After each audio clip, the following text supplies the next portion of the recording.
Believe it or not, the election is right around the corner. Votes are already being cast.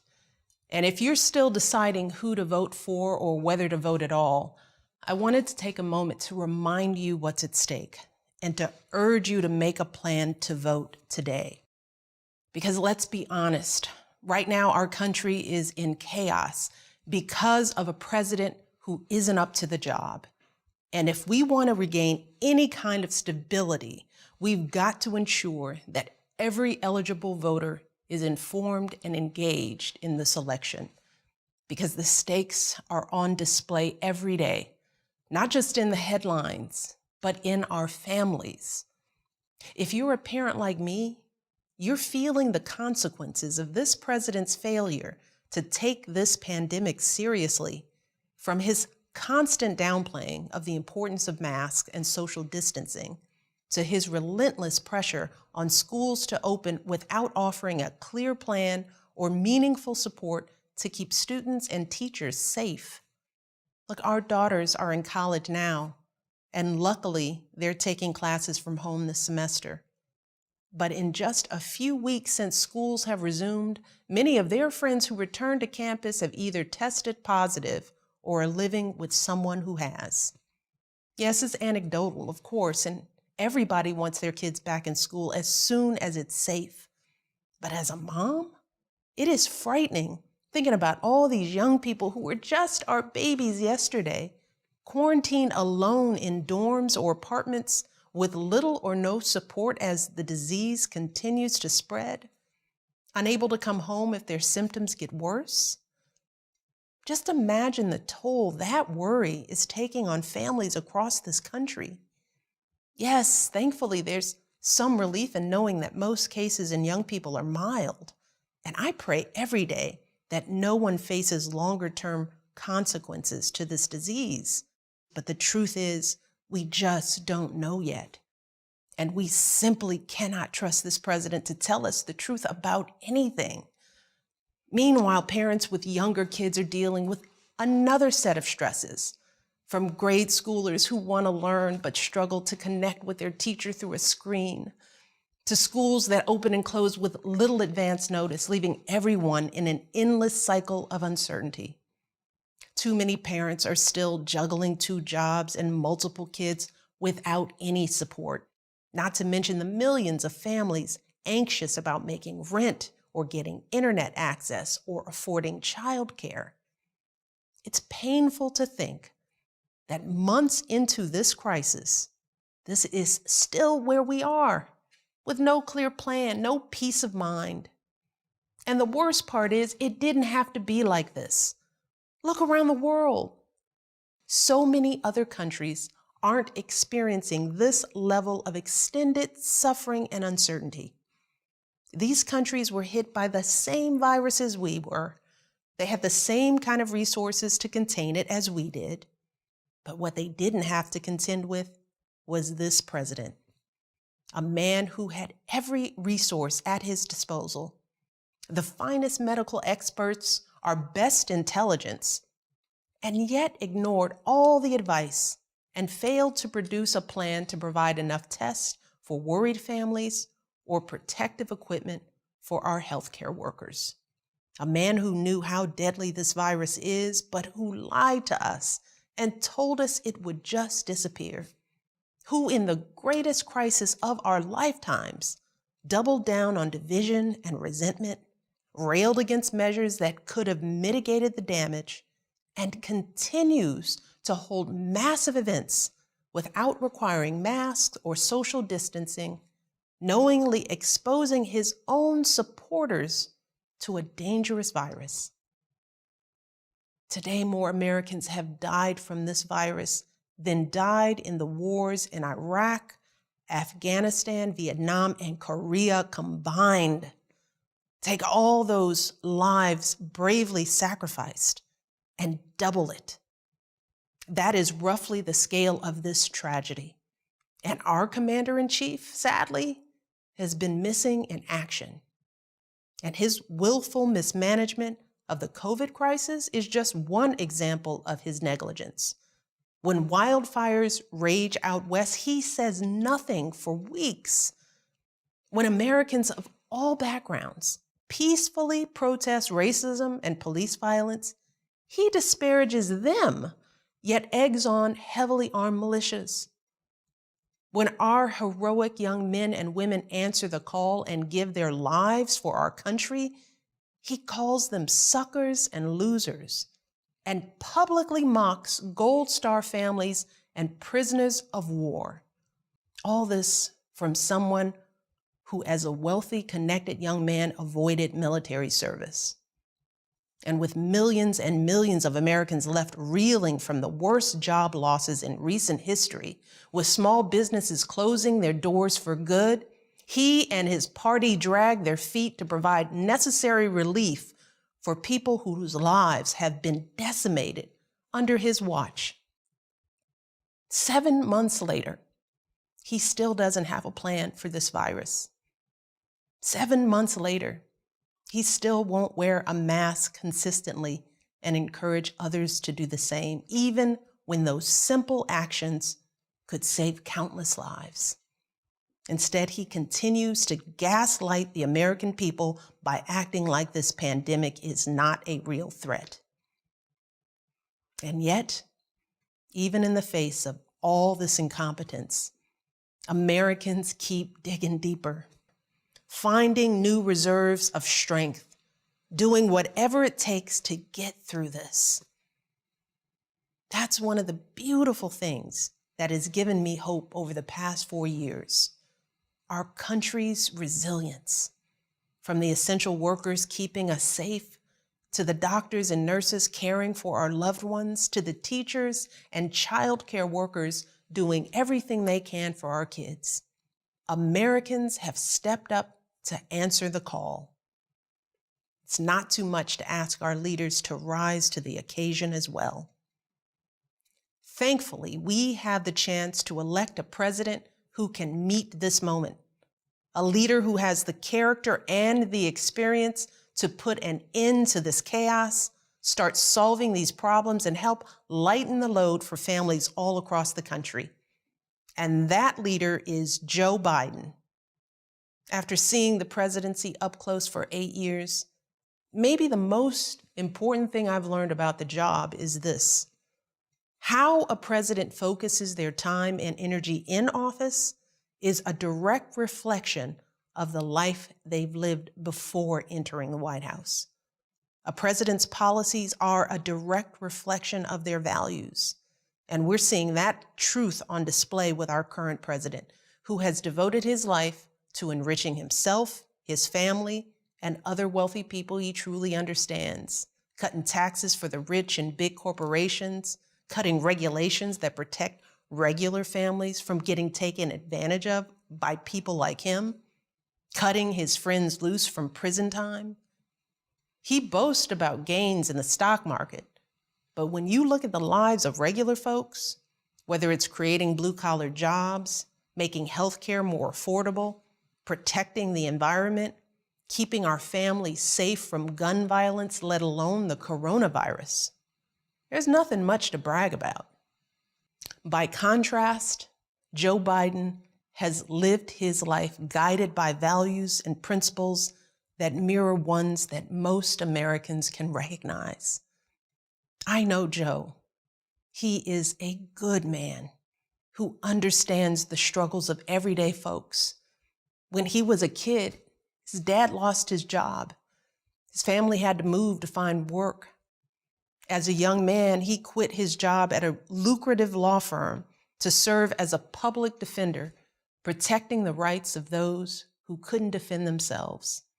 He continued to serve this country even in the face of unimaginable tragedy, losing his wife and baby daughter, later in his life, his eldest son, relying on his deep faith in God to carry him through, never growing cynical, and always willing to see the humanity in us all.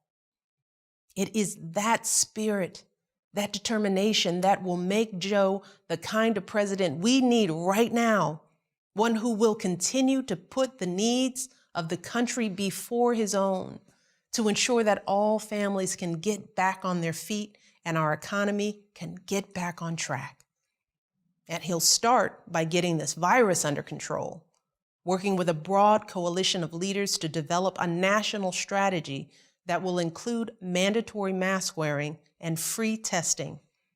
He'll get schools the resources they need to sort through this confusion. He will listen to doctors and scientists to make sure that any vaccine will be safe, effective, and available to everyone.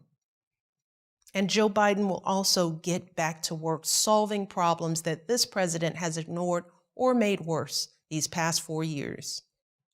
Joe will give working families a tax credit for childcare. He'll roll back those tax cuts for the rich and instead help small businesses and working families. He'll lower the cost of prescription drugs and give every American access to affordable health coverage. He'll work to restore trust between police and communities of color and address the racial discrimination that has plagued us for far too long. He will protect our planet. He will invest in our schools and bring people together to get something done, even across our differences. And we can trust Joe Biden to name Supreme Court justices who follow in the footsteps of Ruth Bader Ginsburg, judges who understand that justice and equality aren't theoretical ideas, but concrete matters that affect our healthcare, our livelihoods, and our bodies. This is the kind of leader our nation deserves. A leader who is tested and ready to dive right in. A leader who will lock arms with his terrific running mate, Kamala Harris, and bring us out of this downward spiral. A leader who will help heal this nation, and instead of tearing people apart, he will bring people together. It's a simple choice, really. A chance for a fresh start or 4 more years of this. But let's be very real. America is divided right now, and a lot of people are being sold lies from those who want to get rich or stay in power, or sometimes both. And as I've said before, we must all empathize with those who might not look like us or vote like us. We have got to put ourselves in one another's shoes. Look, think about it. You've worked hard all your life, and for too long you've watched the rich get richer. You've lost your farms and your livelihoods to corporate greed. You've seen your beloved towns shattered by joblessness. You've watched families destroyed by drug addiction and mental health challenges. All of this long before this virus hit. And it is frustrating to hear some folks say that you've been the beneficiary of privilege, that the color of your skin gives you a head start. That is the reality for far too many hard-working, decent Americans. But right now, the president and his allies are trying to tap into that frustration and distract from his breathtaking failures by giving folks someone to blame other than them. They're stoking fears about Black and brown Americans, lying about how minorities will destroy the suburbs, whipping up violence and intimidation, and they're pinning it all on what's been an overwhelmingly peaceful movement for racial solidarity. It's true. Research backs it up. Only a tiny fraction of demonstrations have had any violence at all. So what the president is doing is once again patently false. It's morally wrong. And yes, it is racist. But that doesn't mean it won't work. Because this is a difficult time, a confusing time. And when people hear these lies and crazy conspiracies repeated over and over and over again, they don't know what to think. With everything going on in their lives, they don't have time to fact-check falsehoods being spread throughout the internet. And even reasonable people might get scared. And the one thing this president is really, really good at is using fear and confusion and spreading lies to win. Look, I get it, but I also feel it. As a Black woman who has, like the overwhelming majority of people of color in this nation, done everything in my power to live a life of dignity and service and honesty, the knowledge that any of my fellow Americans is more afraid of me than the chaos we are living through right now, well, that hurts. It hurts us all. It is a heaviness that sits on our hearts. So I want to appeal for some empathy here too. I want everyone who is still undecided to think about all those folks like me and my ancestors, the moms and dads who worked their fingers to the bone to raise their kids right, the teenagers who wear hoodies while working hard to get their diplomas, the millions of folks who look like me and fought and died and toiled as slaves and soldiers and laborers to help build this country. Put yourselves in our shoes for just a moment. Imagine how it feels to wake up every day and do your very best to uphold the values that this country claims to hold dear: truth, honor, decency, only to have those efforts met by scorn, not just by your fellow citizens, but by a sitting president. Imagine how it feels to have suspicion cast on you from the day you were born, simply because of the hue of your skin. To walk around your own country scared that someone's unjustified fear of you could put you in harm's way. Terrified of what 4 more years of this kind of division might mean for the safety of you and those you love. Living with the knowledge that no matter how hard we try, how much good we do in the world, there will be far too many who will never see our humanity, who will project on us their own fears of retribution for centuries of injustice, and thus only see us as a threat to be restrained. And we know what happens next. A racial slur from a passing car, a job promotion that never comes, a routine traffic stop gone wrong, maybe a knee to the neck. Racism, fear, division. These are powerful weapons, and they can destroy this nation if we don't deal with them head on. So I want to ask every single American, no matter what party you normally vote for, to please take a moment to pause. Click off the news. Think about how you felt over these last 4 years, how quickly things have turned. And then think about what the next 4 years could mean for our country's future. The message we will send to our children about who we are and what we truly value. Think about what would possibly compel you to accept this level of chaos, violence, and confusion under this president and be willing to watch our country continue to spiral out of control.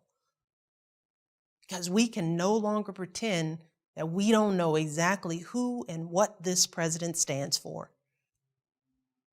Search your hearts and your conscience, and then vote for Joe Biden like your lives depend on it. Look, you all know that politics has never been my thing. But to all the young people out there, to all the Black and brown folks, to anyone who feels frustrated and alienated by this whole system, I get it, I really do. But in the face of all of the frustration and alienation I've experienced throughout my life, never once have I considered not voting as a viable option. Not once have I thought about foregoing a right and privilege that so many before me fought and died for. Not once have I let someone else's ignorance and hatred keep me from doing my duty as a citizen. Because I know we don't have the luxury to assume that things are going to turn out okay. We cannot afford to withhold our votes or waste them on a protest candidate.